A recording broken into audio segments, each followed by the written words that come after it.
Hello everyone, welcome to Study Simplified. In today's video, we are going to study about main events during Gandhian era such as Cripps Mission, Quit India Movement, सिया Formula and Wavell Plan.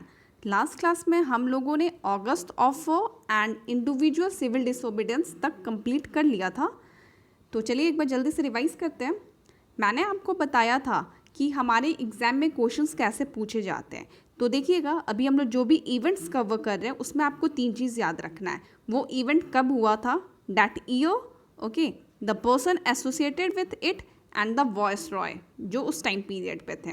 अगर हम बात करें civil disobedience movement की, तो ये किस साल हुआ था आपको याद रखना है, 1941, and the person associated was Vinoba Bhave because he was the first satyagrahi who was arrested. इसको छोड़ दीजिए, बट ये पहले सत्याग्राही थे जिन्होंने सिविल डिसोबीडियंस को कॉल किया था, individual civil disobedience, okay. And इसको लॉन्च करने वाले थे महात्मा गांधी, एंड बाद में फिर कुछ और लोग like Nehru, Patel, they also became part of this satyagraha. तो यहाँ से आपको विनोबा भावे का नाम याद रखना है। एंड इस टाइम जो वॉइस रॉय थे दैट वॉज लिनलिथगो, ओके। तो आप ये चीज़ याद रखिएगा। चलो नेक्स्ट देखते हैं, द क्रिप्स मिशन। तो क्रिप्स मिशन किस साल आया था, 1942। एंड ये क्रिप्स मिशन में था क्या, तो देखिएगा, जब सेकेंड वर्ल्ड वॉर हो रहा था तो उस टाइम मैंने आपको बताया था कि सेकेंड वर्ल्ड वॉर का टाइम पीरियड क्या था। तो एक बार जल्दी से बताइएगा आप लोग, 1939 टू 1945, ओके। इस टाइम सेकेंड वर्ल्ड वॉर चला था। किसके बीच चला था, तो axis power versus allies power. Axis power में कौन सी कंट्री थी, Germany, Italy, Japan. Allies power में कौन सी कंट्री थी, तो USA, Britain, France, Canada, China, okay. तो यहाँ पे हम लोग क्या देखते हैं कि जापान जो कि एक मेंबर थी एक्सिस पावर कंट्री की, तो Japan was against British and Japan ने बहुत सारे जगह ब्रिटेन को हराया। इवन जो बर्मा वाला एरिया है ना, जिसको आज के डेट में हम लोग म्यांमार बोलते हैं, वहाँ तक जापान ने ओवरटेक कर लिया था एंड ब्रिटिश को कई जगह से हरा दिया था। Britain in many parts of the world were losing. देखिएगा यहाँ पे, British government realise that it could not ignore Indian problem any more. As a result of war, the situation worsened for British with Japanese advance toward Indian border. अब देखिएगा, जो Japan थे वो Indian border की तरफ मार्च कर रहे थे। Rangoon fail and Japan occupied the entire south east Asia. Japan के अंडर में पूरा का पूरा साउथ ईस्ट एशिया आ गया था। अब कहीं ना कहीं जो ब्रिटेन है वो डर रहे थे कि ये लोग इंडिया पे अटैक ना कर दे, इस वजह से वो इंडियन का कॉरपोरेशन चाह रहे थे सेकेंड वर्ल्ड वॉर में, ठीक है। इतना स्टोरी समझ में आया। अब देखो क्या होता है कि जो ब्रिटिश गवर्नमेंट है इस वजह से अपने एक कैबिनेट के मेंबर जिनका नाम रहता है सर स्टैफोर्ड क्रिप्स, उनको इंडिया में भेजती है कि आप जाइए एंड सेटलमेंट कीजिए इंडियन के पॉलिटिकल लीडर से, ताकि वो हम लोग को कॉपरेट कर सके सेकेंड वर्ल्ड वॉर में। तो आप यहाँ से एक क्वेश्चन जो अराइज होता है कि क्रिप्स मिशन में कौन थे, तो यहाँ तो नाम से क्लियर है कि जो कैबिनेट मेंबर आते हैं उनका नाम होता है सर स्टैफोर्ड क्रिप्स। तो ये चीज़ आप ध्यान रखिएगा। तो देखो क्रिप्स आके क्या प्रपोज करते हैं, उनका क्या प्रपोजल रहता है। तो Cripps propose dominion status after the war. देखो ये डोमिनियन स्टेटस देने का बात कर रहे हैं, वो भी वॉर के बाद। But his proposal was rejected by political leaders. सही हुआ। देखो इंडिया जो है 1926-27 के टाइम में ये डोमिनियन स्टेटस का डिमांड कर रहे थे, बट हम लोग देखते हैं कि 1929 में जो लाहौर सेशन होता है, ठीक है, उसमें जवाहरलाल नेहरू पूर्ण स्वराज का बात किए थे, ठीक है, कंप्लीट इंडिपेंडेंस का डिमांड किए थे।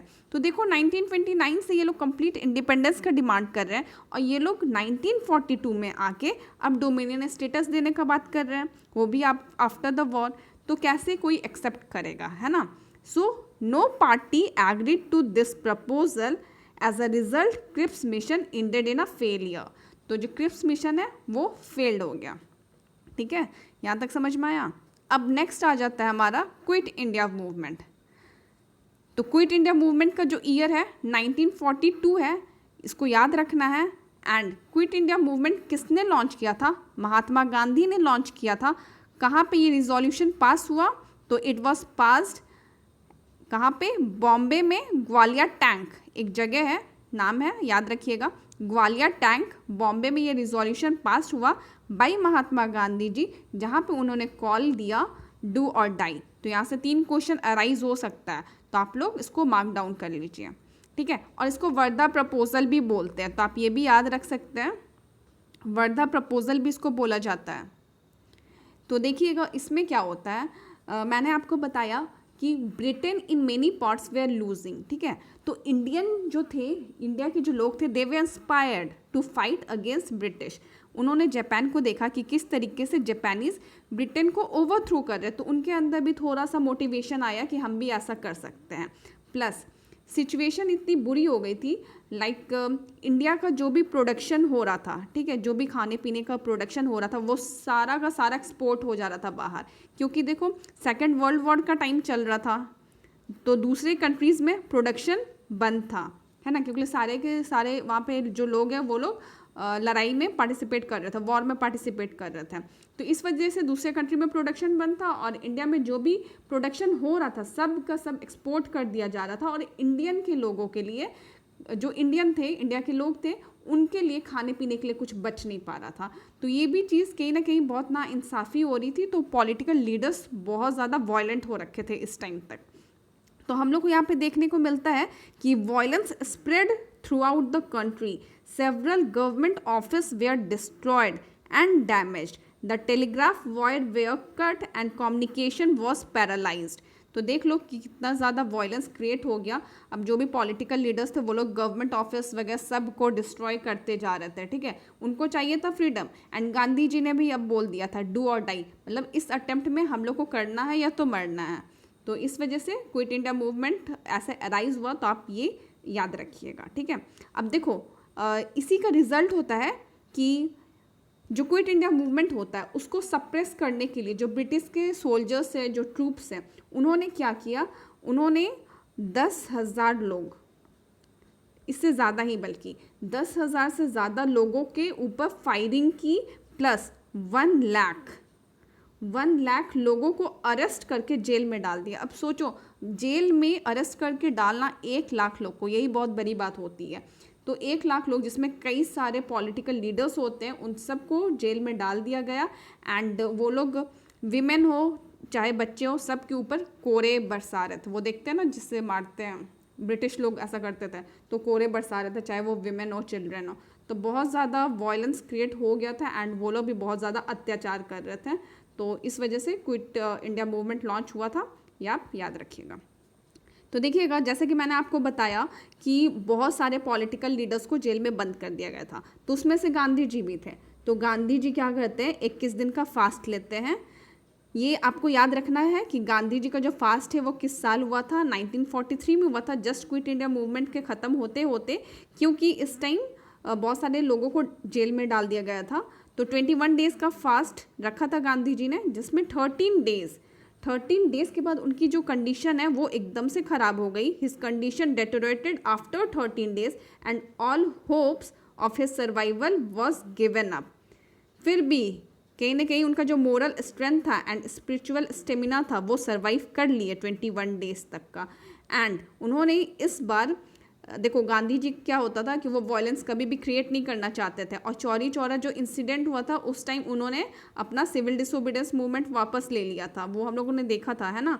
यहाँ पे गांधी जी ने स्टैंड लिया और इन्होंने बोला कि ये जो भी वायलेंस क्रिएट हो रहा है ये इक्वली रिस्पॉन्सिबल है गवर्नमेंट इसके लिए, government was equally responsible for the violence. यहाँ पे गांधी जी ने पहले बार ऐसे बोला। ठीक है, तो यहाँ पे आपको ये याद रखना है, कुछ खास क्वेश्चन यहाँ से नहीं आता है। फिर हम लोग देखेंगे CR formula, it is very important. अब देखो CR फॉर्मूला कब आया था, 1944 में आया था।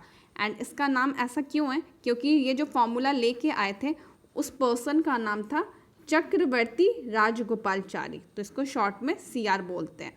अब इन्होंने क्या प्रपोज किया, तो देखिएगा मैंने आपको बताया था कि जो आईएनसी थी एंड जो मुस्लिम लीग था,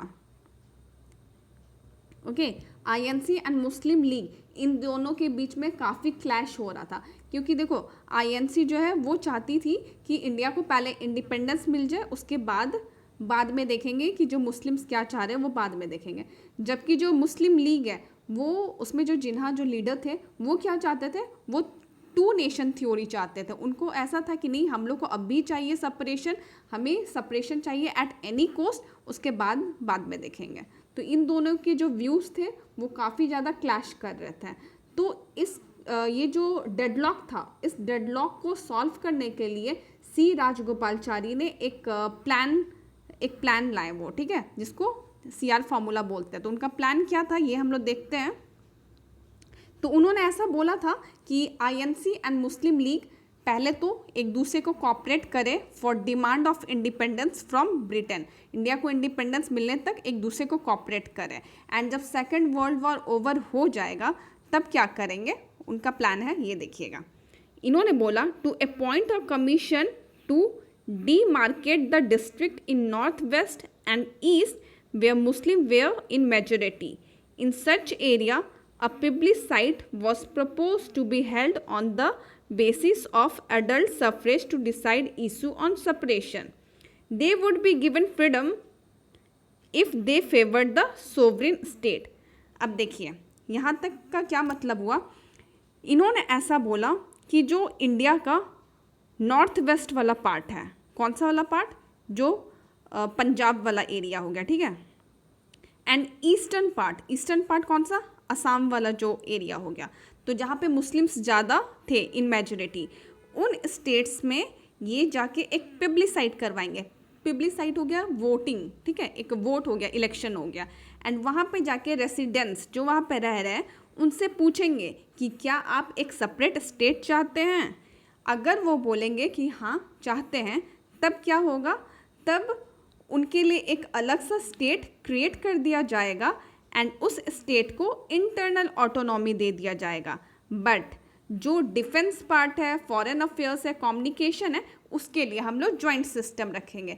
इंडिया का जो सेंटर है प्लस वो जो स्टेट सेपरेट होना चाह रहे हैं, उनका एक जॉइंट सिस्टम बनेगा defence, foreign affairs and communication के केस में। ऐसा प्लान किसने रखा, CR ने रखा। तो देखिए, in case of acceptance of partition agreement was to be made jointly safeguarding defence, commerce, communication etcetera, ठीक है। तो इन्होंने बोले कि अगर आपको सेपरेट होना है तो ठीक है, सेपरेट हो जाइए, बट हम एक जॉइंट सिस्टम रखेंगे इस केसेस में। अब देखो जो मुस्लिम लीग है, मुस्लिम लीग को यहाँ पे भी प्रॉब्लम आया। क्यों, क्योंकि देखो जो CR थे उन्होंने क्या बोला था कि उस एरिया में जो रेसिडेंट्स है, जो लोग हैं, हम उनसे पूछेंगे कि आपको सेपरेशन चाहिए या नहीं चाहिए। बट जिन्हा यहाँ पे ऑब्जेक्ट किया और उन्होंने क्या बोला कि हमें टू नेशन थ्योरी तो चाहिए ही, एंड इसके लिए जो हम वोटिंग करवाएंगे, जो प्लेबिसाइट करवाएंगे, वो वहाँ के ओनली मुस्लिम्स करेंगे, ठीक है। He wanted only Muslims of north west and east of India to vote in the plebiscite. जबकि जो CR थे उन्होंने क्या बोला था कि वहाँ के जो सारे रेसिडेंट्स हैं वो पार्टिसिपेट करेंगे, बट जिन्हा का कहने का मतलब था कि नहीं, मुस्लिम्स ही पार्टिसिपेट करेंगे। तो देखो मुस्लिम्स पार्टिसिपेट करेंगे ये थोड़ा गलत भी था। क्यों था, अगर हम बात करें नॉर्थ वेस्ट की, पंजाब वाला एरिया, तो देखो अगर वहाँ पे जो मुस्लिम है वो मेजोरिटी में थे, तो वहाँ पे सिख भी तो थे, है ना। सिख का वो खुद का कंट्री है, मतलब खुद का वहाँ पे काफ़ी टाइम से, राजा रंजीत सिंह के टाइम से हम लोग देख रहे हैं कि सिख कैसे एक बड़ा सा एम्पायर था, तो वहाँ पे उनका भी मेजोरिटी था। अगर मान लो हम सिख से पूछे ही नहीं कि आपको सेपरेट स्टेट चाहिए या नहीं चाहिए, वहाँ पे जो मुस्लिम से बस उन्हीं से पूछ रहे हैं कि आपको सेपरेट स्टेट चाहिए, एंड उनके कहने पे अगर हम सेपरेट स्टेट बना दें तो ये नाइंसाफ़ी होगा ना सिख के साथ, तो ये कहीं ना कहीं गलत भी था। खैर यहाँ पे भी क्या होता है कि इन दोनों का जो व्यू था अगेन फिर से क्लैश करता है, कोई रिजल्ट नहीं निकलता इसका।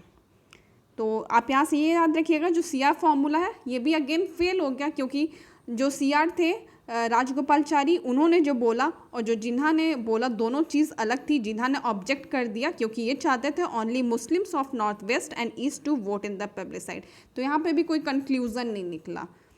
ओके, तो आपको समझ में आया होगा ये। अब नेक्स्ट आ जाता है हमारा वेवल प्लान, जिसको शिमला कॉन्फ्रेंस भी बोलते हैं। एक्चुअली वेवल प्लान के अंदर हुआ था शिमला कॉन्फ्रेंस, तो वो मैं आपको बताती हूँ कि यहाँ पे क्या सिचुएशन है। तो देखिए अभी तक तो आपको स्टोरी समझ में आई कि क्या हुआ है ना।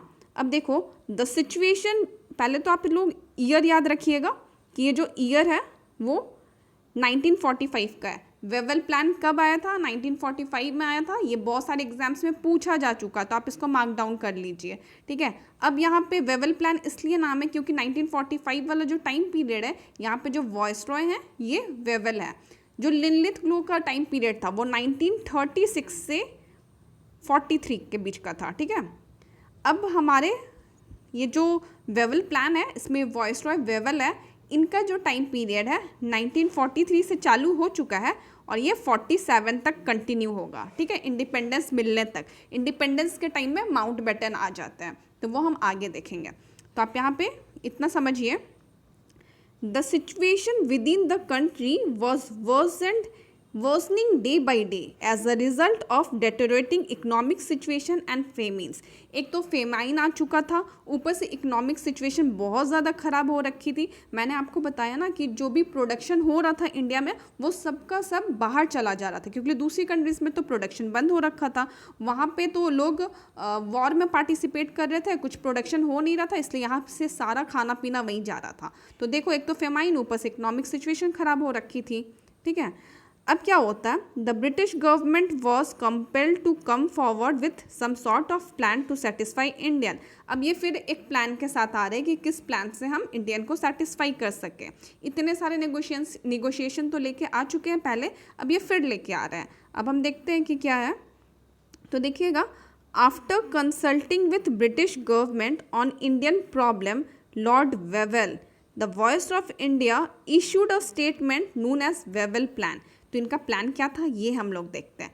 तो देखो इनका प्लान जो था, इन्होंने बोला the plan which chiefly concerned viceroy executive council propose certain changes in the structure of council. तो ये जो वॉइसरॉय का एग्जीक्यूटिव काउंसिल था ना, इसमें इन्होंने चेंज लाया, इसके स्ट्रक्चर में चेंज लाया। ये प्लान था इनका कि हम एग्जीक्यूटिव काउंसिल का जो स्ट्रक्चर है उसमें कुछ चेंजेस लाएंगे। और क्या चेंजेस लाएंगे ये मैं आपको बताती हूँ। देखो पहले तो आप लोग ये याद रखना कि ये जो एग्जीक्यूटिव काउंसिल है इसमें टोटल 14 लोग थे। तो इन्होंने चेंजेस के रूप में क्या लाया, इन्होंने बोला कि इस 14 लोग में हम ऑल इंडियन मेंबर्स अलाउ करेंगे एक्सेप्ट 2 लोग को छोड़कर। एंड वो 2 लोग कौन रहेंगे, तो एक वॉइसरॉय खुद रहेगा और एक कमांडर इन चीफ रहेगा। ओके, तो देखो 12 लोग बचे हैं ना, तो 12 लोग इंडियन रहेंगे एंड जो 2 लोग हैं वो एक वॉइसरॉय और एक कमांडर इन चीफ खुद रहेगा, ठीक है। अब 12 लोग में भी इसने क्या बोला, इसने ये बोला कि बैलेंस रिप्रेजेंटेशन देगा main communities in it including equal representation to Muslim and Hindus. अब देखो 12 है तो 6 हिंदू और 6 मुस्लिम, यहाँ तक तो इसने बोला। अब देखो कि क्या होता है कि ये एक जो शिमला कॉन्फ्रेंस है, कॉन्फ्रेंस हेल्ड करवाते हैं ये 22 लोगों का। 12 prominent leaders, Indian leaders where called eight Shimla for considering the Wavell plan. अब देखो इन्होंने शिमला में एक कॉन्फ्रेंस हेल्ड किया, 22 लोग को बुलाया, वहाँ पे गए लोग एंड वहाँ पे भी जब ये प्लान डिस्कस किया तो this plan reach no decision, इसका भी कोई कंक्लूजन नहीं हुआ। क्यों नहीं हुआ, यहाँ पे इक्वल रिप्रेजेंटेशन भी दे दिया फिर भी नहीं हुआ। अब क्यों नहीं हुआ वो मैं आपको बताती हूँ। फिर से यहाँ पे जिन्हा ने ऑब्जेक्शन लगाया। देखो 6 सीट तो ये मुस्लिम्स को दे रहे थे, 6 हिंदू को दे रहे थे। अब क्या हुआ, जिन्हा ने बोला कि ये जो 6 सीट्स है मुस्लिम के लिए, वो उसमें ओनली जो मुस्लिम लीग है वो पार्टिसिपेट कर पाएगा। जिन्हा का कहने का मतलब था कि जो मुस्लिम लीग के मेंबर्स हैं और जो मुस्लिम है वही पार्टिसिपेट करेंगे, वही इस सीट के लिए जाएंगे, ना कि दूसरे मुस्लिम्स। मतलब जिन्हा का ये कहने का मतलब था, अगर मैं बात करूँ मौलाना अबुल कलाम आज़ाद की, तो वो भी एक मुस्लिम थे एंड वो जो आईएनसी था उसके प्रेसिडेंट थे सबसे लंबे टाइम तक के लिए। मैंने आपको बताया था कि 1940 से लेके 1945 तक का जो टाइम पीरियड था उसमें जो प्रेसिडेंट थे उनका नाम था मौलाना अबुल कलाम आज़ाद। तो देखो वो भी एक मुस्लिम ही थे, बट वो इस सीट के लिए अपेयर नहीं हो सकते थे, क्योंकि मुस्लिम लीग ने क्या बोला कि जो 6 सीट मुस्लिम को मिल रही है उसमें से मुस्लिम लीग के ही मेंबर को मिलनी चाहिए। तो अब देखो ये तो कोई बात हुई नहीं, इस वजह से क्या होता है, देखिए यहाँ पे मुस्लिम मिस्टर जिन्हा unflinching stand that Muslim member approved only by Muslim League should be included in the Executive Council। अब देखो यहाँ पे अगेन प्रॉब्लम आ गया, ठीक है। तो अगेन ये जो वेवल प्लान था it reached at no decision and ये भी फेल हो गया, ठीक है। तो इस वजह से हम लोगों ने देखा कि किस तरीके से क्रिप्स मिशन पहले फेल हो चुका था।